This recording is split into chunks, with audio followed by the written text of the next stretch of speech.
जिस पे भी वो गेम खेलेंगे गर्दन झुका के करेंगे तो ये जो पट्टे हैं इनमें अकड़ाव आ जाता है। कई ऑफिस में है कि एसी लगा हुआ, उसकी हवा सीधी मेरी गर्दन को डायरेक्ट। और उससे मेरी गर्दन में दर्द शुरू हो जाता है। अगर वो यहाँ से दर्द जो पूरे बाजू में साथ जा रही है तो फिर उंगलियां सुन्न हो रही हैं, तो फिर यही हम कहेंगे जी अच्छा। कि ये सर्वाइकल स्पॉन्डिलोसिस या सर्वाइकल रेडिकुलोपैथी। आपने नाम सुना होगा, गर्दन तोड़ बुखार हो अक्सर जाता सुना है। है। हमारी मेडिकल जुबान में हम कहते हैं मेनिंजाइटिस हो गई। गर्दन तोड़ बुखार हुआ और खुदा ना ख्वास्ता उनकी वफ़ात हो गई, उसकी डेथ हो गई। हाँ तो जी। डेथ की कितनी रेशियो है? क्या वाक़ई बहुत ज़्यादा लोग इसकी वज़ह से यानी फ़ौत हो जाते हैं? जी, जी, फौत भी हो सकते हैं। हमें एलोपैथी जो है वो बर्तानिया से मिली, होम्योपैथी हमें जर्मनी से मिली, तिब्ब हमें हुँ, यूनानी तिब्ब वहाँ से मिली, एक्यूपंक्चर हमें चाइना से मिला। तो हमारा अपना क्या है, फिजियोथेरेपी जो है उसमें किसी तरह की कोई मेडिसिन नहीं इस्तेमाल की जाती। अस्सलाम वालेकुम एवरीवन, वेलकम टू एक podcast and I am your host Javeria Ajmal. उम्मीद है कि आप सब खैरियत से होंगे और हम चाहते हैं कि आप खैरियत से रहें।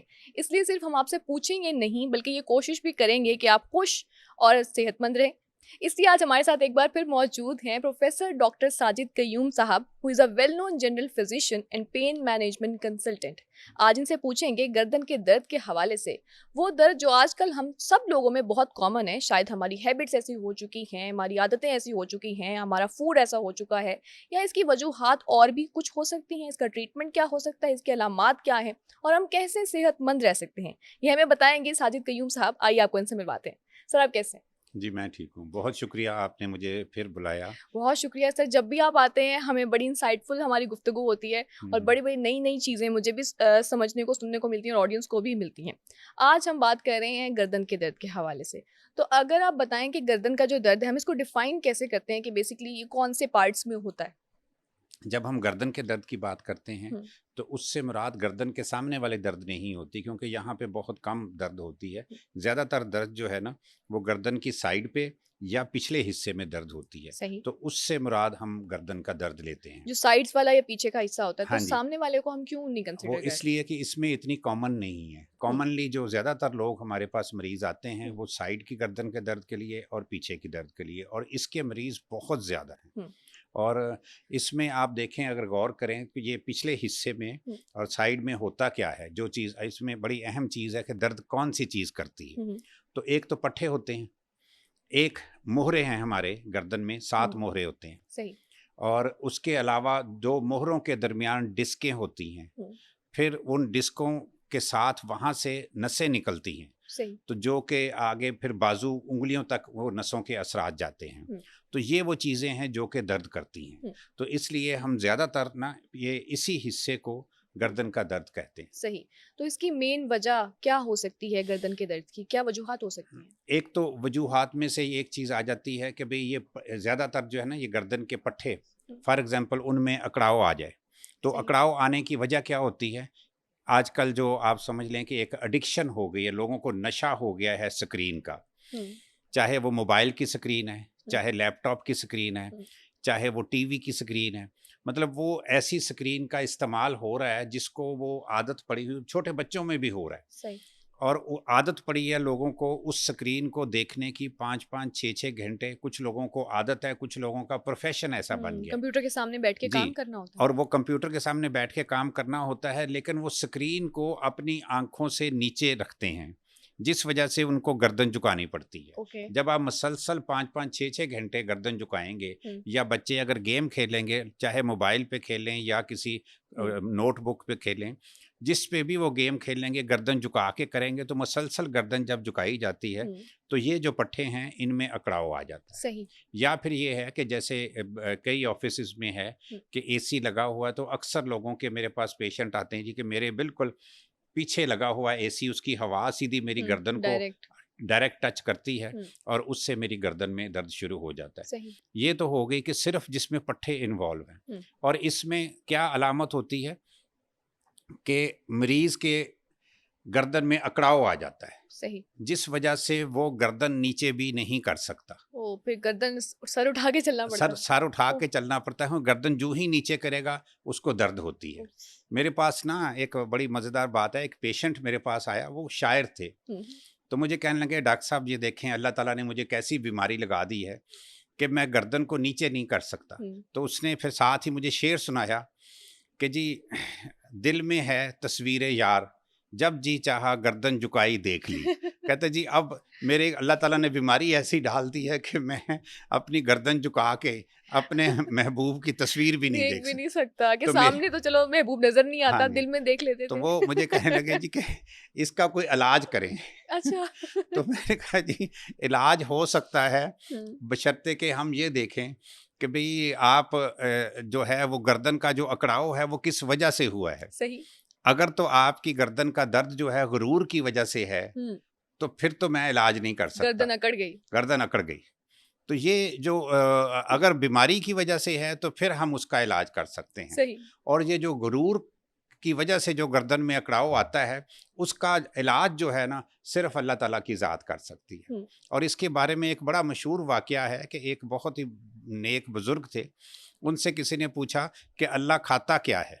हम्म, तो उन्होंने जवाब दिया कि अल्लाह लोगों का गुरूर खाता है। वाह। तो जब अल्लाह लोगों का गुरूर खाता है ना, तो ऐसे लोग जिनकी गर्दन में गुरूर की वजह से अकड़ाव आया होता है, तो वो फिर उनका अकड़ाव भी ठीक हो ऐसी जाता है। बहुत सी एग्जांपल्स हमारे सामने हमने जी, देखी। जी, तारीख भरी पड़ी हम्म, है जी ऐसे लोगों से कि जब उन्होंने गुरूर किया तो फिर अल्लाह ताला ने उनको उन पे ज़वाल ऐसा आता हम्म, है कि उनका सारा गुरूर भी हम्म। जाता है और गर्दन का दर्द भी चला जाता है। साथ ही चला जाता है। साथ ही चला। अल्लाह ने जो नेमतें दी होती हैं हमें उनको ब्लेसिंग समझना चाहिए, ये नहीं कि मेरी मलकियत है। हाँ और जी। हम तो ओन नहीं करते ना किसी चीज़ जी, को, तो अल्लाह को गरूर जो किस चीज़ पसंद का? है कि अल्लाह कहता है शुक्र करो मेरा, बेशक। तो शुक्र करना चाहिए, हुँ। गुरूर नहीं करना हाँ, चाहिए। और जो अल्लाह की जो भी अल्लाह मियाँ ने मखलूक़ात बनाई हैं, हाँ जी। उनके साथ भी अच्छा सलूक करना जी, चाहिए। जी, वो बिल्कुल। कहते हैं, अक्सर लोग कह रहे होते हैं कि बड़ी जो जवानी होती है उसमें लोगों की गर्दन में सरिया आया हाँ होता है जी। कि मतलब कि वो अकड़ा के ऐसे चलते हैं हाँ कि जी। पता नहीं वो क्या चीज़ है। दौलत की वजह से लोगों में आ जाता है, खूबसूरती की वजह से आ आ जाता जाता है। है, आप किसी बड़े ओहदे पे पहुँचते हैं, उस वजह से भी हुँ। गर्दन में सरिया आ सकता हाँ, है। किसी भी वजह से, और किसी भी इसका इलाज नहीं है आप कह रहे उसका इलाज मैंने बताया ना कि हैं। सिर्फ़ अल्लाह की ज़ात पे है और अल्लाह ताला दिखाता है, इसी दुनिया में दिखाता है, कोई डॉक्टर नहीं कर सकता, कोई डॉक्टर अल्लाह नहीं ही कर कर सकता सकता। है, तो इसलिए कहते हैं कि अल्लाह ही तुम्हें बेहतर हाँ करेंगे। जी। अच्छा, वो जो शायर थे जो दिल में महबूब की तस्वीर देखना चाहते थे, फिर वो ठीक हो गए? हाँ जी, वो ठीक हो गए थे। अच्छा, अब क्योंकि उनका जो था ना आप कभी देखें शायरों में गुरूर बहुत कम होता है, हुँ। तो इसलिए उनका तो थोड़ा-सा इलाज किया तो वो ठीक हो गए अच्छा, थे। अच्छा, चलिए माशाल्लाह, आप अपने महबूब को देख पाते जी, होंगे। जी, जी, जी। सबसे तो दुआएँ ले रहे हैं आप लोगों की इस हाँ जी। तरह से। अच्छा, वैसे इसकी टाइप्स कितनी हो सकती हैं गर्दन के दर्द की? इसमें टाइप्स में देखें, एक तो जैसे मैंने आपको बताया कि हुँ, एक वो दर्द है जो कि पट्ठों की वजह से हुई सही, और उसमें क्या है कि पट्ठे ही उनमें सोजन होती है जिस वजह से वो दर्द हुई। सही, दूसरी उसमें एक वजह होती है जिसमें हड्डियों के में अंदर नुक्स आ जाता है, सही। हड्डियों की शेप खराब हो जाती है। हुँ, तीसरी वो जो मैंने आपसे बात की कि हड्डियों के दरमियान जो डिस्कें हैं, हुँ, वो डिस्कें कई दफ़ा डीजनरेट होनी शुरू हो जाती हैं और सही। उनके अंदर नुक्स आना शुरू हुँ, हो जाता है, उनका साइज़ कम हो जाता है। तो वो उसकी वजह से भी वो नस जो है उनके दरमियान से जो नर्व निकल रही है, हुँ, वो कंप्रेस होती है। सही। तो वो जब नस कंप्रेस होती है तो ये गर्दन के जो मोहरे हैं ना, 7 हुँ, मोहरे, यहाँ से मोहरे जो है ना उनकी सप्लाई जो है वो बाजू की तरफ जाती है। सही। तो जितनी ज़्यादा कंप्रेशन होगी उतना ज़्यादा दर्द जो है ना वो आगे बाजू तक, उँगलियों तक भी चला जाता है। सही, सही, सही, सही। और उसके साथ-साथ फिर ये होता है कि जिस-जिस जगह पे होता है वहाँ पे वो सुन्न भी होना अच्छा, शुरू हो अक्सर जाता हम है। सुन रहे होते हैं कि ओल्ड एज में लोगों के हाथ सुन हो रहे हैं, उँगलियाँ सुन हो रही हैं, इवन उँगलियाँ मुड़ जाती हैं। हाँ जी। तो ये इसी की वजह नहीं, से होता अगर तो सिर्फ़ उँगलियाँ सुन्न हो रही हैं तो है? हुँ, ये वो दर्द नहीं है। अच्छा, लेकिन अगर वो यहाँ से दर्द जो पूरे बाजू में साथ जा रही है तो फिर उँगलियाँ सुन्न हो रही हैं तो फिर यही हम कहेंगे जी अच्छा। कि ये सर्वाइकल स्पॉन्डिलोसिस या सर्वाइकल रेडिकुलोपैथी। तो सर्वाइकल स्पॉन्डिलोसिस या और रेडियोक्यूलोपैथी में क्या फ़र्क है? सर्वाइकल स्पॉन्डिलोसिस जो है ना इसका मतलब ही ये है कि जो सर्वाइकल का मतलब होता है गर्दन, हुँ, गर्दन। हुँ, तो अब स्पॉन्डिलोसिस स्पॉन्डिलोसिस का मतलब ये है कि ये जो गर्दन के मोहरों के दरमियान वो जो डिस्क है हुँ, वो स्क्वीज हो जाती है, उससे वहाँ पे सोजन आ जाती है। सही, तो वो जो है ना उसको हम स्पॉन्डिलोसिस कहते हैं, ठीक है। लेकिन जब साथ नर्व इन्वॉल्व हो हुँ, जाती है हुँ। तो फिर हम कहते हैं सर्वाइकल रेडिकुलोपैथी। अच्छा, यानी कि अगर आपके हाथ तक पहुँच गई ये हाँ दर्द जी, तो वो तो आपको सर्वाइकल रेडिक्युलोपैथी है। हाँ जी। सही, सही। और इसकी एक वजह आपने बताई कि स्क्रीन का इस्तेमाल, जिसकी वजह से ये बहुत कॉमन है। हुँ, हुँ। इसके अलावा क्या वजूहात हो सकती हैं? और वजूहात ये हो सकती हैं किसी को कोई चोट लग जाए। सही। इसके अलावा एक बहुत बड़ी कॉमन वजह है कि कई लोगों को बुखार होता है। हुँ, हुँ। बुखार के बाद अगर बुखार बिगड़ जाए अच्छा। तो फिर वो जिसको आपने नाम सुना होगा गर्दन तोड़ बुखार हो अक्सर जाता सुना है। है। हमारी मेडिकल ज़ुबान में हम कहते हैं मेनिंजाइटिस हो गई। ओके। वो मेनिंजाइटिस टीबी की वजह से भी हो सकती है, वो मेनिंजाइटिस बैक्टीरिया की वजह से भी हो सकती है, वायरस की वजह से भी हो सकती है। तो मेनिंजाइटिस क्या होती है, गर्दन ये सर के जो है ना दिमाग के इर्द गिर्द जो झिल्लियाँ होती हैं उनको हम मेनिंजिस कहते हैं, उनमें सही। सूजन आ जाती है। ओके। तो वो उनकी सूजन की वजह से गर्दन में अकड़ाव आ जाता है। ये एक इमरजेंसी है। अगर बुखार के साथ गर्दन में अकड़ाव आ रहा है तो उस मरीज़ को फौरी तौर पर हॉस्पिटल दाखिल करना चाहिए, सही। क्योंकि उसकी जो सीवियर ट्रीटमेंट होती है, ट्रिपल एंटीबायोटिक्स हम देते हैं और साथ में स्टीरॉइड्स भी देते हैं और हाई लेवल की उसकी ट्रीटमेंट होती है, एंटीपायरेटिक भी देते हैं। तो हॉस्पिटल दाखिल होना बड़ा ज़रूरी है। तो अक्सर हम सुनते हैं कि जैसे कोई बच्चे का ही सुन रहे होते हैं कि इसको गर्दन तोड़ बुखार हुआ और खुदा ना ख्वास्ता उनकी वफात हो गई, उसकी डेथ हो गई। हाँ तो जी। डेथ की कितनी रेशो है? क्या वाकई बहुत ज़्यादा लोग इसकी वजह से फौत हो जाते हैं? जी जी, फौत भी हो सकते हैं, लेकिन ये होता है कि अगर बर वक्त सही ट्रीटमेंट मिल जाए तो इसमें लोग बच भी जाते हैं। लेकिन ये एक सीरियस इमरजेंसी, इसलिए मैंने कहा कि अगर घर में भी कोई बच्चा या बड़ा उसको बुखार, शदीद बुखार है और उसके साथ गर्दन में अकड़ाव आ रहा है तो उसको घर में ना रखें, फौरी तौर पर हॉस्पिटल शिफ्ट कर सही सही। और जितने भी ये गर्दन के दर्द होते हैं, इनका कोई तशखीस का तरीका कि सेल्फ डायग्नोसिस के इंसान खुद से तशखीस कर पाए? जैसे एक तो हमने जान लिया कि अगर कोई बुखार के साथ गर्दन में दर्द है तो आपको गर्दन तोड़ बुखार हो सकता है। इसके हाँ, अलावा जो टाइप्स हैं वो क्या हो सकती है? उसमें देखें जी, एक तो अगर आपको कभी एक दफ़ा हुआ, आप जाके ट्रीटमेंट करा रहे हैं, थोड़ी सी उसकी दवाई लें तो ठीक हो जाता है। लेकिन अगर आपको बार बार हो रहा है तो इसका सबसे पहला टेस्ट तो ये होता है कि हम ना एक्सरे कराते हैं गर्दन का, जिसमें हम देखते हैं कि जो गर्दन के जो मोहरे हैं, हड्डियां जो हैं, वो ठीक हैं कि नहीं ठीक। और एक्सरे में आपको वो जो गर्दन के मोहरों के दरमियान जो जगह होती है वो भी पता चल जाती है कि वो अपनी जगह पे कायम है, वो जगह कम तो नहीं हुई, सही। वो स्पेस जो है वो डिक्रीज तो नहीं हुई, इंटरवर्टिब्रल स्पेस जो होती है। अगर वो स्पेस भी कम हो गई है तो फिर इसका मतलब ये है कि वो जो नसों के ऊपर भी दबाव आ गया है। सही। अगर नसों के ऊपर भी दबाव आ गया, स्पेस भी कम हो गई है, तो फिर उस मरीज का एमआरआई कराना बहुत ज़रूरी है। एमआरआई का फ़ायदा ये होता है कि हमें वो जो सॉफ्ट टिश्यू भी नज़र आ जाते हैं, जैसे स्पेस जो जो डिस्क स्पेस है वो नज़र आनी शुरू हो जाती है, बड़ी क्लियर फिर उसमें पता चलता है।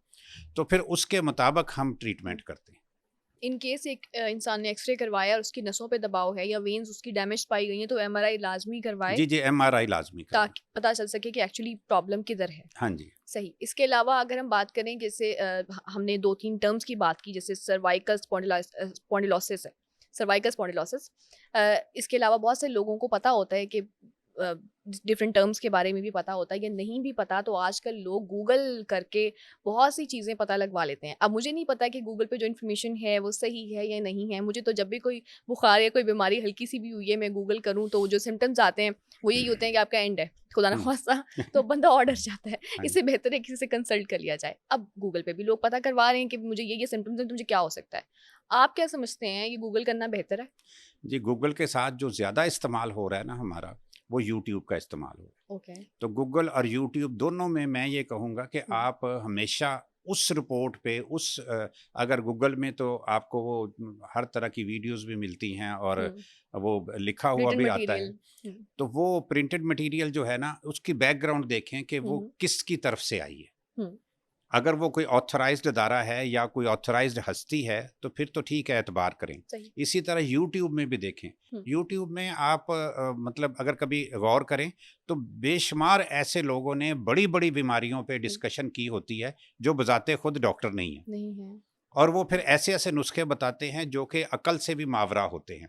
तो इसलिए आप कम से कम जो भी लोग कर रहे हैं गूगल या यूट्यूब से वो रहनुमाई ले रहे हैं, ये ज़रूर देखा करें कि जो वहाँ रहनुमाई देने वाला है वो किस कदर क्वालिफाइड है, फिर उस पर भरोसा करें। उस पर भरोसा करें। वही फेसबुक में मैं अक्सर देख रही होती हूँ कि वीडियोस शेयर हो रही होती हैं और ज़्यादातर जो हैं जो 40 से 50 के दरमियान के जो लोग हैं वो इनको शेयर कर रहे होते हैं। हाँ जी। कि चलें जी, शुगर का इलाज आ गया, एकदम हाँ गर्दन के दर्द का इलाज आ गया, ये कैंसर का इलाज, हाँ जी। इवन ये भी बड़ी वीडियोस वायरल हो रही होती हैं, हाँ शेयर जी। पे शेयर हो रही होती हैं, लेकिन कोई पता नहीं लगवाता कि किसने कहा है, ये हाँ जो जी। कह रहे हैं खाने को आपको खाना भी चाहिए या नहीं। हम्म। आपके साथ ऐसे केसेस आते हैं कि कोई मरीज गूगल करके आ गया हो कि सर मुझे तो ये पता चला है कि मुझे ये बीमारी है, अगर आप कुछ बता रहे हैं तो वो उससे डिसएग्री करें, नहीं सर मुझे ये है और मुझे ये ट्रीटमेंट करवाना चाहिए, ऐसा कुछ हो? नहीं, मैं अपने मरीज को पूरा टाइम देता हूँ सही।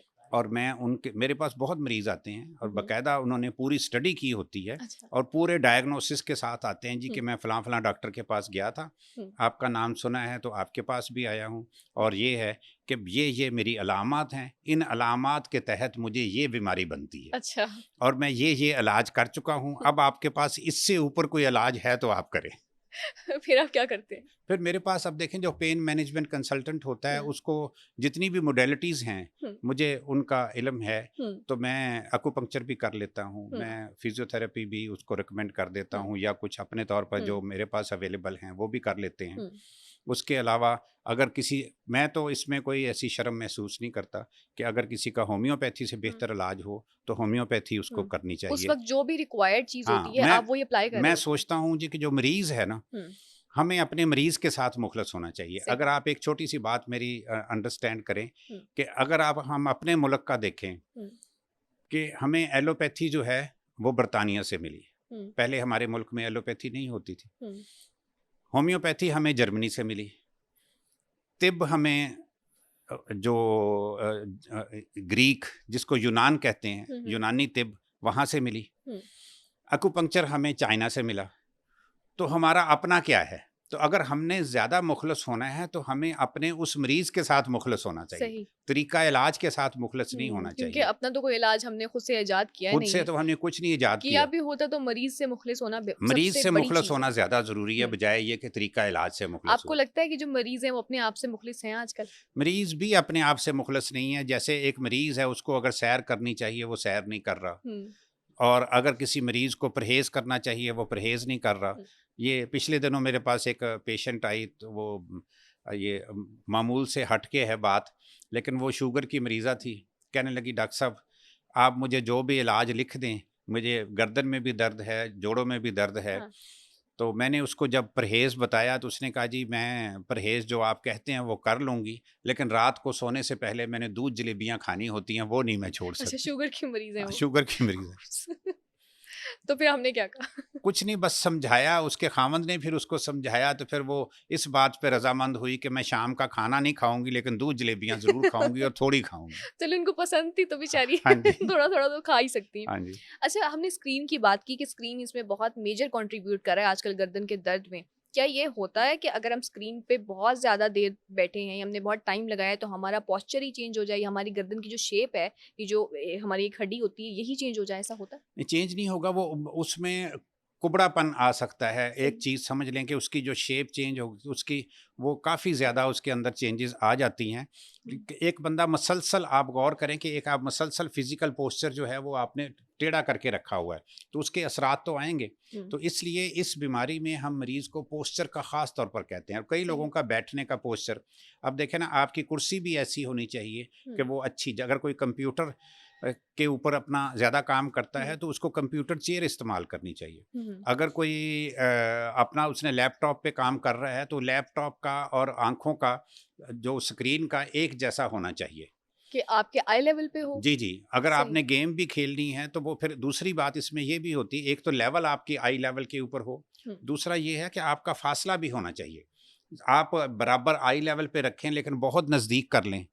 तो वो मैंने बच्चों को देखा है, वो जब गेम खेलते हैं तो मोबाइल पकड़ा होता है तो वो सिर्फ 2-3 इंच के फासले पर होता है, तो वो डेफिनेटली उनकी आइज़ को ख़राब करेगा, तो वो भी ठीक नहीं है। तो इसलिए दोनों चीज़ें ज़रूरी हैं कि आपका फासला भी होना चाहिए और दूसरा ये है कि उसका लेवल भी ठीक होना कि चाहिए। झुक के ना देखें झुक उसको। के ना देखें, और एक और फार्मूला है कि अगर आप 1 घंटा काम करते हैं तो 10 मिनट के लिए आप उठ जाएं, थोड़ा सा अपनी आंखों को और अपने जिस्म को रेस्ट दें, सही। उसके बाद आके बैठें और सीधा बैठें, अपनी जो स्पाइन है उसको सीधा रखें ताकि गर्दन आपकी ठीक रहे। यानी कि चहलकदमी कर लें 1 घंटे बाद, हर 1 घंटे बाद चहलकदमी या कुछ इस अगर तरह। किसी ऑफिस में बैठे हैं तो आप अपने किसी दोस्त के पास जाके बातचीत कर लें, कोई बीच में थोड़ी बहुत कोई चीज़ खा लें, कुछ और कर लें, कोई ना कोई और एक्टिविटी लेकिन कर इसमें लें। 10 मिनट से ज़्यादा नहीं लगाने, शायद 10 मिनट भी ज़्यादा है क्योंकि ऑफिस में तो फिर अगर ऐसा कुछ हो जाए तो वो तो आपको फायर कर देते हैं कि आप सारा दिन गप्पे ही लगा रहे हैं, आप कोई और काम नहीं कर रहे। सही बात। तो इसमें ज़रा कम हाँ जी, टाइम देना चाहिए। सही बात। लेकिन ये अच्छी एक तरीका है कि आपका डिस्टेंस होना चाहिए और आपका आई लेवल पे चीज़ होनी चाहिए ताकि आपकी गर्दन में दर्द का कोई शिकायत ना हो। हाँ जी। आपके पास किस एज ग्रुप के लोग ज़्यादातर गर्दन की शिकायत लेकर आते हैं कि हमें दर्द है? ये ज़्यादातर मेरे पास बालक लोग आते हैं, 18 साल से लेकर ऑनवर्ड सारे जो है ना आते हैं, और उसमें मेल फीमेल दोनों ही हैं। अच्छा। कोई भी इसमें ये नहीं है कि गर्दन का दर्द मेल को ज़्यादा होता है या फीमेल हम्म, को ज़्यादा होता है, ऐसा कुछ भी नहीं है, सबको है। हम्म, और ये इसमें पोस्चर का बड़ा रोल है। और आप कई जैसे फीमेल्स हैं जो सिलाई करती हैं, उनमें ये बहुत ज़्यादा है क्योंकि उनको सारी सिलाई, दर्जियों में ये बहुत ज़्यादा कॉमन हाँ, है। झुक कर उन्होंने सारा काम करना होता है, तो उसमें प्रोफेशन भी बड़ा इन्वॉल्व होता है।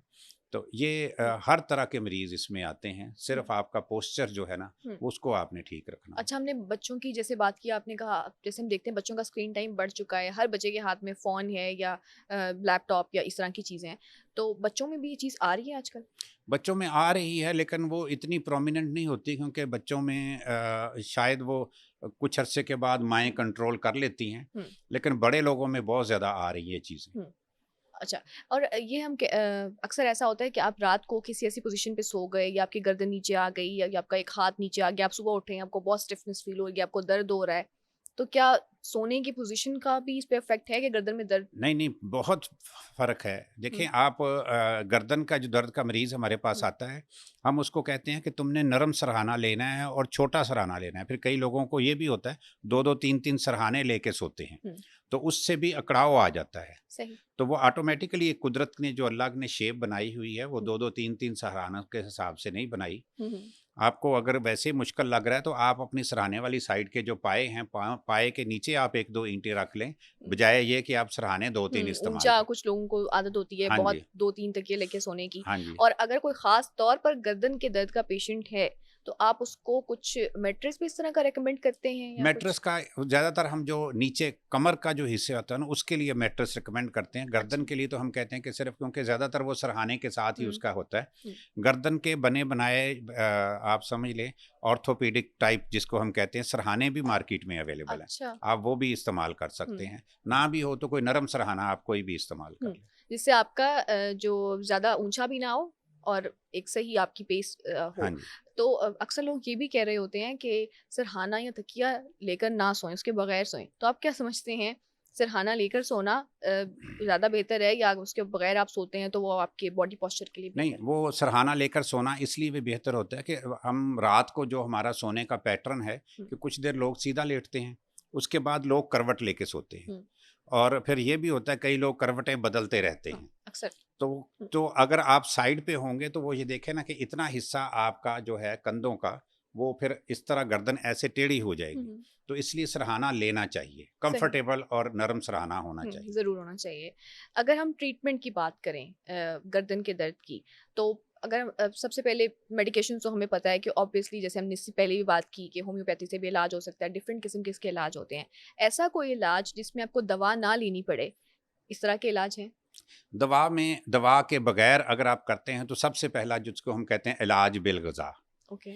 अब ग़िज़ा के ज़रिए हम कहते हैं कि कुछ चीज़ें ऐसी हैं जो कि आपको नहीं लेनी चाहिए, वो तमाम वो चीज़ें जो कि दर्दें बढ़ा देती हैं। इसमें हमारा एक फ़ार्मूला सा चल रहा है कि आपने चाँद नहीं खाना। चाँद। अब चाँद से क्या मुराद है? चे से चावल, अलफ़ से आलू, नून से नान या मैदे की बनी हुई कोई भी चीज़, हुँ, और दाल से सारी दालें। अब ये जो चीज़ें हैं, इनको अगर हम अपनी देसी ज़ुबान के लिहाज से या हिकमत के पॉइंट ऑफ व्यू से देखें, तो ये वो चीज़ें हैं जिनको हम कहते हैं कि ये बादी चीज़ें हैं। सही। बादी चीज़ें हम उनको कहते हैं जो कि देर से हज़म होती हैं, ओके। जो कि गैसेस पैदा करती हैं और जो जिस्म में ऐसे केमिकल्स को बढ़ा देती हैं जिससे दर्दें बढ़ जाती हैं। सही। तो वो ऐसे केमिकल्स को चूँकि वो बढ़ा देती हैं, हुँ, जिसमें स्पेशली यूरिक एसिड बढ़ जाता है, ये सारी चीज़ें जो मैंने बताई हैं, हुँ, इनके खाने से। हुँ, तो ऐसी चीज़ों से परहेज़ करना चाहिए। सही। फिर कुछ ऐसी चीज़ें हैं जो कि आपकी दर्दों को कम कर देती हैं। हुँ, जैसे अदरक है, ये कुदरती एक तौर पे एक एनाल्जेसिक भी है और ये एंटी इन्फ्लेमेटरी भी है। हुँ, सोजन को भी ठीक करता है, दर्दों को भी ठीक करता है। इसके साथ फिर लहसुन जो है, ये हुँ, भी फ़ायदेमंद चीज़ है। दालचीनी बहुत फ़ायदेमंद है दर्दों में। सही। उसके अलावा ये जो हल्दी है, आपने सुना होगा कि दर्दें अगर होती हैं तो वो हल्दी वाला दूध में दूध। डाल के पिया जाता है। हम्म, उसके बाद क्वारगंदल बहुत इफेक्टिव है। तो ये चीजें, क्वारगंदल का कोई आसान वर्ड है या इसको क्वारगंदल? क्वारगंदल उर्दू में कहते हैं, इंग्लिश में एलोवेरा कहते हैं। अच्छा, एलोवेरा। हाँ ओके, जी। ये मेरी इन्फॉर्मेशन में इजाफा है। जी। तो अच्छा, क्वारगंदल बड़ी इफेक्टिव है। सही सही। तो ये वो चीज़ें हैं जो अगर अपनी ग़िज़ा में, और इसमें देखें क्वारगंदल के अलावा बाकी चीज़ें ऐसी हैं जो कि आपके किचन में हर वक्त मौजूद होती हैं, लहसुन, तो अदरक। आप अपने किचन से अपना इलाज कर सकते हैं। एक तो ये हो गया। दूसरा ये है कि गर्दन की एक्सरसाइजेज आप करें। नॉर्मली ये होता है कि लोग एक ही जगह पे टिका के रखते हैं, अगर आप अपनी गर्दन को मूवमेंट देते रहें तो शायद आपको ये बीमारी हो ही ना। सही। अपनी एक्सरसाइजेज हैं, उसमें काफ़ी किस्म की एक्सरसाइजेज हैं। ऐसे इस तरह को दबा के रखें, ऐसे दबा के रखें, सामने को देखें, पीछे को देखें, तो ये इस तरह मूवमेंट्स कर करके ऐसे ऐसे हर तरह की मूवमेंट करें आपको गर्दन। किसी भी तरह की स्टिफनेस या दर्द है तो आप ये एक्सरसाइजेस कर सकते हैं। हाँ जी। उसके अलावा फिर आपने एक और चीज़ जो है, फिजियोथेरेपी जो है, उसमें किसी तरह की कोई मेडिसिन नहीं इस्तेमाल की जाती। ठीक है। फिर इसके अलावा गर्दन में एक तो आपने ना, ये एक चीज़ आती है जिसको हम कहते हैं कॉलर। दो किस्म के कॉलर होते हैं, एक हार्ड कॉलर, एक सॉफ्ट कॉलर। आप पहन के देख लें कौन सा कॉलर जो आपको कंफर्टेबल है। तो वो कॉलर का ये फ़ायदा होता है कि वो आप कम से कम जो है ना, आपकी गर्दन को ज़्यादा झुकने से वो रोकता है। कॉलर वही जो अक्सर लोगों ने लगाए होते हैं हाँ गोल जी। से अपने गर्दन पे, जिसकी वजह से गर्दन स्ट्रेट रहे। हाँ जी, ये वही कॉलर है जो कि आप समझ लें, किसी के भी कॉलर लगा हो तो समझ लें ये गर्दन दर्द का मरीज है। सही सही। और कॉलर करता क्या है, ये सिर्फ आपकी गर्दन को झुकने से रोकता है। और वैसे भी जब गर्दन झुकी तो सर झुका, तो हमारे मज़हब इस्लाम के मुताबिक तो सर स्वाए अल्लाह के किसी के सामने नहीं झुकाना ना चाहिए। झुकाएं। तो इसलिए बेहतर है कि वो ऐसे मरीज जिनको गर्दन का दर्द है वो कॉलर इस्तेमाल करें। सही सही। फिर उसके बाद एक और चीज़ है, वो होती है नेक ट्रैक्शन। ये उन मरीज़ों में जिनमें अभी हमने जिक्र किया कि जिनके मोहरों के दरमियान की जो जगह है ना वो कम हो जाती है, इंटरवर्टिब्रल स्पेस कम हो जाती है, वो डिस्क की जो है वो डीजनरेशन की वजह से, तो वो उसको पूरा करने के लिए वो नेक ट्रैक्शन लगाई जाती है। सही। वो ट्रैक्शन से ये होता है कि वो जो पट्ठों का खिंचाव भी कम होता है और वो जो स्पेस भी थोड़ी सी बढ़ जाती है। बेसिकली इसका तरीकाकार क्या होता है? नेक ट्रैक्शन लगाई कैसे जाती है? नेक ट्रैक्शन ऐसे एक आप समझ लें, ऐसे एक पूरा एक बैंड सा होता है जो उसके साथ एक पुल्ली के साथ उसको एक वजन के साथ लटकाया जाता है, जिससे थोड़ा सा प्रेशर अपवर्ड गर्दन को दिया जाता है। ओके। तो उससे ये होता है कि यहाँ का अकड़ाव कम होता है, वो जो स्पेस मोरों के दरमियान कम हुई होती है वो भी स्पेस थोड़ी सी बढ़ जाती है। सही। तो इसमें गर्दन टूटने का चांस नहीं, टूटने का चांस इसलिए नहीं होता कि इतना ज्यादा वजन नहीं है। अच्छा। तो ये रोज थोड़ी देर के लिए लगाई जाती है, और ये मेरा ख्याल 8-10 दिन भी लगाई जाए तो उससे काफी ज्यादा फर्क पड़ जाता है। तो इसके अलावा कोई तरीका जो दवा के बगैर हो? दवा के बगैर एक तरीका और भी है कि आप गर्दन के ऊपर तेल की मालिश कर सकते हैं। जैतून का तेल बड़ा इफेक्टिव है इस चीज़ के लिए। और ये पोस्चर, जैसे मैंने आपको बताया कि पोस्चर बड़ा इम्पोर्टेंट है। अगर आप अद्वियात भी ले रहे हैं या दवा के बगैर वाला इलाज भी कर रहे हैं लेकिन पोस्चर ठीक नहीं किया तो दर्द ठीक नहीं होगा? वो इसलिए कि आपने वही नुक्स कायम रखा है जिसकी वजह से आपको प्रॉब्लम हुई, तो उस नुक्स को तो पहले छोड़ना जरूरी है ना। उसके बाद ये सारी चीजें करें। कई लोग तो इन चीजों से ही ठीक हो जाते हैं। पहले अपनी हैबिट्स को दुरुस्त करें। हाँ जी। और फिर आप जो अद्वियात की तरफ जाएं। जी, उसके बाद अद्वियात की तरफ आते हैं। आपने कहा कि चांद नहीं खाना। हाँ जी। चांद उस खाना, जब आपने कहा कि नहीं खाना, तब तो मैं समझ गई कि चांद तो कोई खाता ही नहीं है, चांद तो सिर्फ देखते हैं। लेकिन जब आपने जिक्र किया कि उसमें चावल नहीं खाने, आपने आलू भी नहीं खाने, आपने जो नान वगैरह इस तरह की चीज़ें नहीं खानी, आपने दालें नहीं खानी, इनको छोड़ना थोड़ा सा मुश्किल काम है चांद को, तो क्या करें? नहीं, वो देखें, छोड़ना इसलिए भी आसान हो जाता है कि अगर आप ये सोचें कि अगर आप ये नहीं करेंगे तो फिर नुकसान कितना होगा। सही। नुकसान भी तो सोचना होता है ना, क्योंकि अगर आप नहीं करते, देखिए मैं छोटी सी मिसाल देता हूँ कि नुकसान ये है कि अगर आप इस चीज़ को नहीं करते तो वो जो दर्द है आपके यहीं तक रहेगा।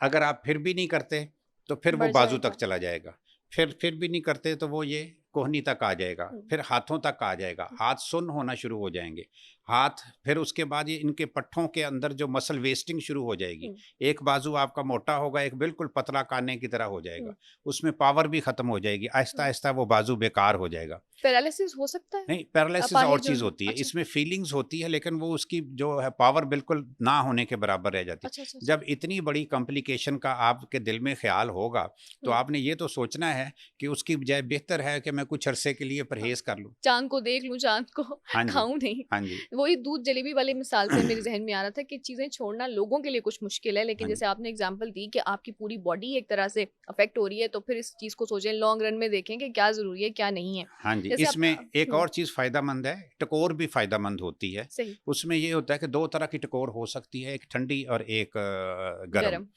अगर तो ताजा ताजा मसला है तो ठंडी टकोर फायदा करती है, अगर पुराना मसला है तो गर्म टकोर फायदा करती है। लेकिन मैं अपने मरीजों को ये कहता हूँ कि आप ठंडी भी करके देखो एक दफा गर्म करके देखो, जिसमें आपको ज्यादा रिलीफ मिलता है वो वाली टकोर आप कंटिन्यू रखें। अच्छा, ठंडी टकोर के बारे में हम कम सुनते हैं, वैसे अक्सर यही होता है कि घरों में भी कि अगर कोई चोट वगैरह लग जाती है तो माएँ जो हैं वो कोई चीज़ को गर्म करके बच्चों को वो लगा रही होती हैं कपड़े के साथ, तो ठंडी टकोर जो है ज़्यादा इफेक्टिव है या गर्म?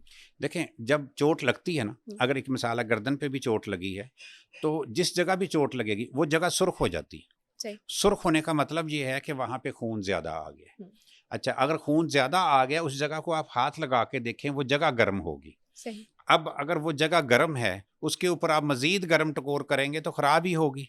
कुदरत का कानून से तो आप हट के चल रहे हैं। उस जगह पे ठंडी टकोर करें ताकि वो जो गर्मी आ गई है, वो जो खून वहाँ इकट्ठा हो गया वो वहाँ से स्प्रेड हो और पूरे जिस्म में जाके फैल जाए। सही सही। तो ये डिफरेंट टाइप्स होती हैं और आपको अपनी हालत के मुताबिक इसको चूज करना चाहिए। हाँ, आपके कहने का ये मतलब है। सर, आजकल इंस्टाग्राम पे, डिफरेंट सोशल मीडिया पे वीडियोस बड़ी चल रही हैं कि एकदम एक आदमी को जर्क दिया जाता है, झटका दिया जाता है गर्दन को यहाँ से पकड़ के जोर से कि वो उसके एक कड़ाके टाइप निकल जाते हैं और देखने वाला इंसान यही सोचता है कि इसकी गर्दन तो टूट गई होगी, लेकिन जो करने वाले होते हैं उनका कहना होता है कि अब इनका जो गर्दन के जो भी मसाइल थे वो बिल्कुल ठीक हो गए हैं। आप क्या इसके हक में हैं, इसके फेवर में हैं, करना चाहिए? नहीं, मैं क्या जी, हमारे जितने भी पेन मैनेजमेंट कंसल्टेंट्स हैं हम में से कोई भी इस हक में नहीं है, क्योंकि इसमें ये है कि हम समझते हैं कि ज़्यादा नुकसान का ख़तरा है उसमें। मैंने भी देखी हुई हैं और काफ़ी ज़्यादा उसमें वो पटाखे भी निकलते हैं, तो हम लोग तो उसको रेकमेंड नहीं करते। लेकिन ये अब जाहिर है कि लोगों की मर्ज़ी है, अगर किसी को फ़ायदा हो रहा है तो हमें कोई उसमें एतराज़ नहीं। अच्छा, आपने कहा कि ज़्यादा नुकसान का ख़तरा है, तो क्या हड्डी भी गर्दन टूट सकती है?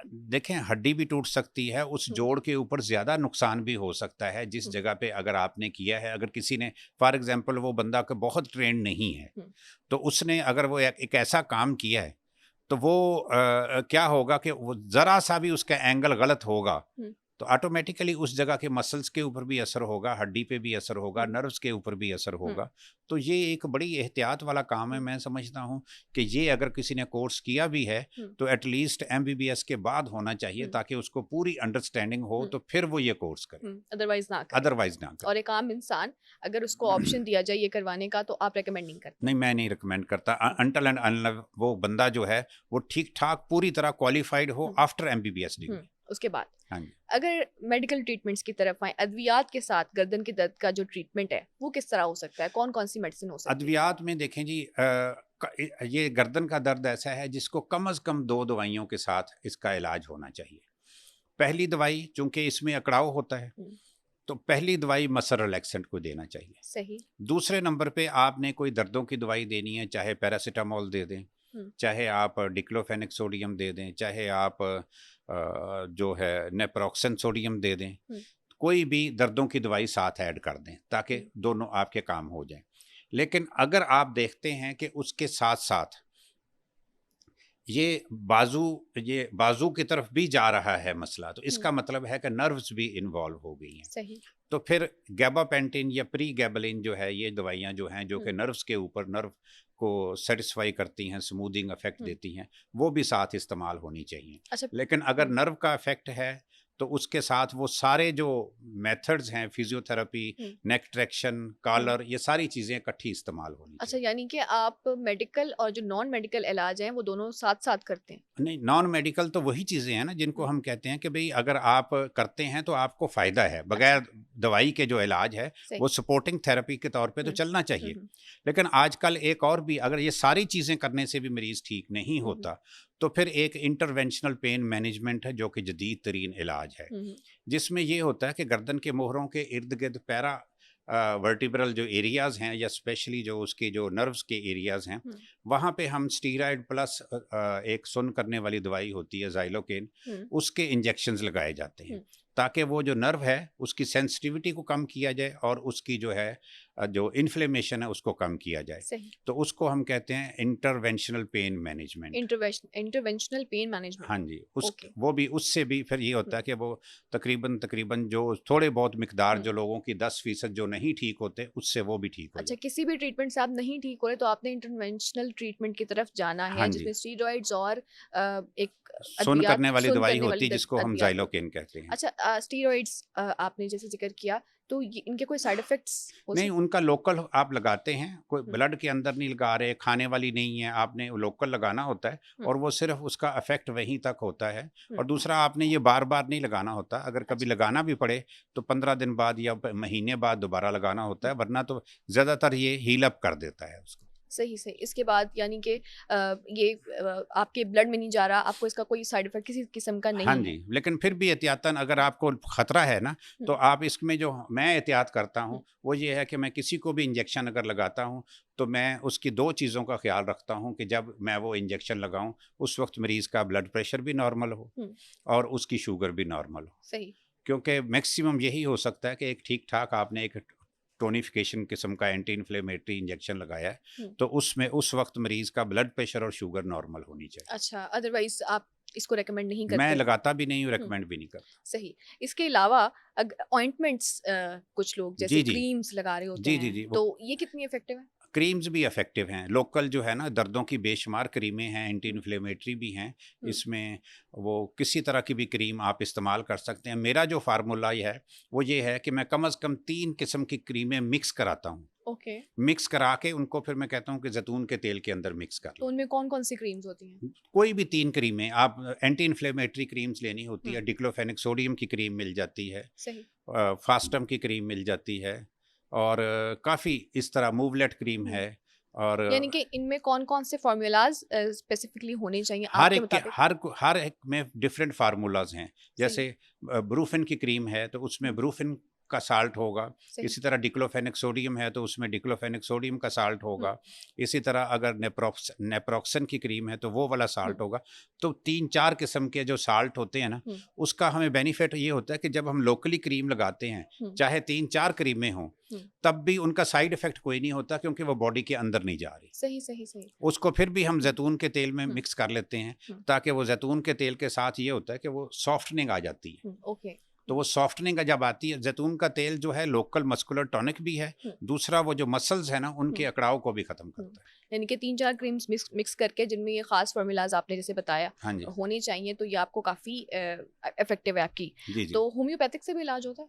जी, होम्योपैथी से भी इलाज होता है, लेकिन होम्योपैथी का और एलोपैथी का एक नुमाया फ़र्क ये है कि होम्योपैथी में अलामात मैच करनी चाहिए। तो हर मरीज़, आपको पता, थोड़ा अलामात में फ़र्क होता है। अगर किसी के साथ वो अलामात मैच कर जाएं तो फिर वो अच्छा इलाज होता है। अदरवाइज होम्योपैथी की तरफ नहीं जाते। हाँ नहीं, अगर वाकई मैं फिर वही बात कहूँगा कि होम्योपैथ अगर बहुत काबिल है, प्रॉपरली क्वालिफाइड है, तो फिर उसके पास जाएं। अगर वो प्रॉपरली क्वालिफाइड नहीं है तो फिर उससे इलाज ना। जैसे आपने जिक्र किया कि वो स्पेसिफिक इंजेक्शन जो है, आप अगर शुगर स्टेबल नहीं है, आपका बीपी स्टेबल नहीं है, आप नहीं लगाते। लेकिन होम्योपैथी में इस तरह की मैंने नोटिस किया है, सबको मैं नहीं कह रही, लेकिन कई जगह पे ऐसा होता है, होम्योपैथी की कोई मेडिसिन ली तो वो आपकी शुगर पे इफेक्ट कर गई, आपके किडनीज पे इफेक्ट कर गई, या उसने आपके बीपी को डिस्टर्ब कर दिया, तो इसका फिर नहीं, आप देखें जी, ये तो आपकी सिलेक्शन पे है कि आप ऐसे होम्योपैथ पे जाएं ही ना जिसको प्रॉपर अंडरस्टैंडिंग नहीं है, जिसकी क्वालिफिकेशन भी आपको लगता है कि पता नहीं है भी कि नहीं है। तो ये है कि ये मरीज़ को, मैं समझता हूँ कि मरीज़ को समझदारी के साथ इलाज कराना चाहिए, उसको उसी के पास उसकी बजाय बेहतर है अगर आप गर्दन के दर्द के लिए करना है तो किसी एक्यूपंक्चरिस्ट के पास चले जाए। एक्यूपंक्चर जिसका हमने लास्ट टाइम भी जिक्र किया था, उसका कितना इफेक्ट है इसमें? बहुत इफेक्ट है एक्यूपंक्चर का। तो यहाँ तक है कि अगर किसी को गर्दन की दर्द है और इमरजेंसी में आप आया तो सिर्फ आप एक सुई अगर लगाते हैं ना तो उससे उसकी वो फौरी तौर पर एटलीस्ट उसका गर्दन का खिंचाव जो है ना वो विद इन 1 मिनट ठीक हो जाता है। यानी कि जो भी आपको स्टिफनेस थी, तकलीफ थी, एक सुई से। हाँ, लेकिन ये इसका मतलब ये नहीं है कि आपका नुक्स ठीक हो गया, आपकी अलामत तो ठीक हो गई, उसके बाद आपके लिए ज़रूरी है कि आप इन्वेस्टिगेशन करा के असल में नुक्स देख लें। जैसे मैंने आपको पिछली दफ़ा भी कहा था कि दर्दों के मरीज़ में हमें 3 तरीकों पे चलना पड़ता है। एक तो ये है कि दर्द का आपने इलाज कर दिया, दूसरा दर्द की वजह का इलाज करना होता है कि अंदर नुक्स क्या है, तीसरा ये है कि उसकी वजह से जो मरीज़ मेंटली अपसेट हो जाता है उसका भी ठीक करना होता है। तो ये तीनों चीज़ एक्यूपंक्चर से आपने वक्ती तौर पर उसको कवर तो कर लिया, लेकिन उसके बाद इन्वेस्टिगेशन करा के उसकी प्रॉपर जो रीजनिंग है उसका पूरा इलाज होना चाहिए। ओके, यानी कि जो एक्यूपंक्चर है, जैसे हमने लास्ट टाइम जिक्र किया, उसमें ये होता है कि आपके कोई प्रेशर पॉइंट्स होते हैं आपकी बॉडी में, उस पर नीडल लगाई जाती है। हाँ जी, वो नीडल एक प्रिक की तरह होती है कि उससे तकलीफ ज्यादा नहीं होती, राइट? बस सुई चुभने की होती है, लेकिन वो भी कोई हाँ, इतनी ज्यादा नहीं लेकिन होती। आपके मुताबिक ये एक वक्ती तरीका है उसको दर्द को ठीक करने का, परमानेंट आपको सोल्यूशन नहीं है, right? हाँ जी, ओके, तो परमानेंट सोल्यूशन के लिए आपको दूसरे जो डिफरेंट ट्रीटमेंट्स जिनका हमने जिक्र किया उनकी तरफ जाना चाहिए। हाँ जी। सही। लास्ट सवाल मैं आपसे करूंगी कि आप इन ट्रीटमेंट्स में से सबसे ज़्यादा किसको फेवर करते हैं, और होम्योपैथी को आप किधर रैंक करते हैं कि उसकी तरफ क्योंकि एक आम इंसान अब एक जैसे हम आपस में बात कर रहे हैं, या बहुत से लोगों को दस्तरस नहीं होती चीज़ों पे, उनको ये भी नहीं पता होता कि वो सर्टिफाइड कौन है कौन नहीं है, एक आम इंसान, तो उसको फिर कौन से तरीके की तरफ जाना चाहिए? जहाँ तक तो जी मैंने पढ़े लिखे लोगों को देखा, या जो नेट पे जिनकी रसाई है आजकल, तो मैंने देखा कि नेट के ऊपर तकरीबन सभी की रसाई है। रसाई ज़रूर है, लेकिन इन्फॉर्मेशन बल्कि पाकिस्तान के बारे में यहाँ तक कहा जाता है कि जो जिस घर में वॉशरूम भी नहीं है वहाँ पे भी मोबाइल और नेट है। ऐसे तो फिर ऐसे लोग जो है ना, अक्सर देखा है कि यूट्यूब से सारी चीज़ों से देख लेते हैं। तो अगर आप ये देख रहे हैं तो कम से कम ये भी देख लिया करें कि जिस डॉक्टर के पास मैं जा रहा हूँ उसकी डिग्री क्या है, उसकी क्वालिफिकेशन क्या है, मुझे उसके पास जाना चाहिए नहीं जाना चाहिए, तो उसके बाद फिर आप फैसला करें। सारे देखें, हर इलाज में अल्लाह ताला ने शफा रखी है। देखें, कोई भी इलाज जो है ना, ये सारे के सारे इलाज इंसानों ने बनाए हैं। बिल्कुल ऐसे। तो जिस तरह इंसान जो है परफेक्ट नहीं है, सिर्फ अल्लाह की ज़ात परफेक्ट है, तो इसी तरह ये सारे तरीका इलाज इम्परफेक्ट है। एक छोटी सी मैं आपको बात कहूँगा कि अगर एलोपैथी मुकम्मल इलाज होता तो दुनिया से होम्योपैथी और तिब और एक्यूपंक्चर का खात्मा हो जाता। बिल्कुल ऐसे। इसी तरह अगर एलोपैथी की बजाय होम्योपैथी मुकम्मल होता तो वो बाकी इलाजों का खात्मा हो जाता। यानी कि हर इलाज की अपनी एक खासियत है जी, उनकी एक लिमिट है, और लिमिट भी है और खासियत भी है कि आप उसको बिल्कुल निकाल नहीं सकते कि ये नहीं होना चाहिए। अगर चूज करना है तो आप अपने डॉक्टर को चूज करें, अपनी जो ट्रीटमेंट जिस तरह से हो रहा है उसको चूज करें, और हर इंसान को आजकल अपने लिए खुद सोचना चाहिए कि वो क्या चूज कर रहा है, किधर जा रहा है, कौन से डॉक्टर के पास समझदारी के साथ करे, अच्छी तरह समझ के तो फिर जाए कि मुझे इसके पास जाना चाहिए कि नहीं जाना चाहिए। बहुत शुक्रिया डॉक्टर साहब, आज फिर दोबारा एक इन्फॉर्मेटिव सेशन आपके साथ हुआ नेक पेन के हवाले से। इंशाल्लाह नेक्स्ट भी हम आपको इनवाइट करेंगे, डिफरेंट किस्म के जो दर्द होते हैं या इंसान को अमराज होते हैं या न्यूट्रिशन के हवाले से हम आपसे बातचीत ज़रूर करेंगे। और बहुत शुक्रिया, आज आपने बहुत सी इंफॉर्मेशन में प्रोवाइड की, और आई एम श्योर कि जो भी लोग देख रहे हैं एटलीस्ट अपना पोस्चर ठीक करके ही देख रहे होंगे, क्योंकि पोस्चर पर मैंने बहुत बात की है। पोस्चर ठीक करें, अब तक आपका नेक पेन ठीक होगा, आपकी स्पाइन ठीक होगी, आपका वैसे भी एक कॉन्फिडेंस भी बेहतर हो जाता है अगर आप बहुत बेहतर पोस्चर से। बिल्कुल सही बात। Thank you. ये थे प्रोफेसर डॉक्टर साजिद कयूम साहब, हमें दीजिए इजाज़त। अल्लाह हाफिज़। अल्लाह हाफिज़।